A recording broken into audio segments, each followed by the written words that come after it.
And today we're going to have a quick look at these burrs here. They're kind of like an inverted cone diamond burr. Get about a pack of 12. The largest is around about 8mm and the smallest is around 0.5 millimeters in diameter. And they are super cheap as well on Amazon. I'll leave a link, an affiliate link in the description. They're only around about $7 or something like that, depends where you are. Okay, so I use them for hair, beards and all of that. They leave a really nice kind of channel.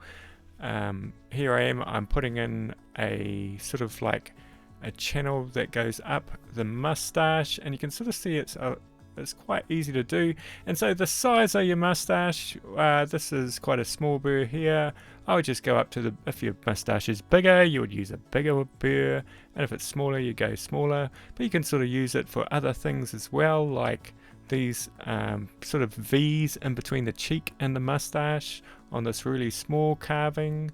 Now I have looked at these ones as well. They're kind of like a flat disc, and they are great for sort of like flattening out things and putting really thin lines in. So they make a good combination, these two, and I'll leave the link for these as well. Also made a video on those, check that out.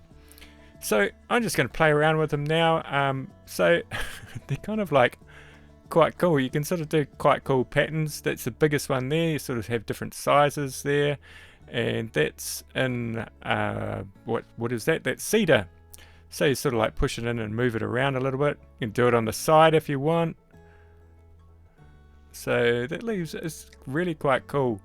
You can sort of like, I haven't done a lot of owls. Maybe you could do a small owl eye with that.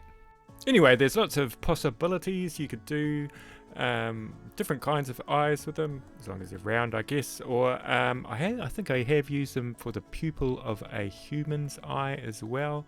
It's quite good for that. That's kind of funny, those little eyes, quite like that. I'll stick a little mouth in. Look at that, and a little nose, something like that anyway. Okay, so great for little patterns. I reckon you could sort of almost do some kind of like scales with them.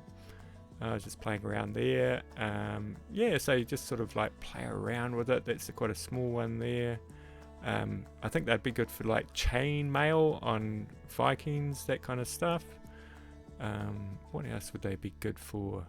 Well, if you think, let me know in the comments what you think they would be good for as well. Now, I have had them for a while, and they don't seem to be sort of losing their ability of carving at all. I guess this is really soft wood, and this is a diamond burr. It doesn't say what grit it is. I would say it's around about, I don't know, 150 or something like that. There's a little flower. Actually, they'd be good for the internal parts, that middle part of a bigger flower. I think that would look quite cool.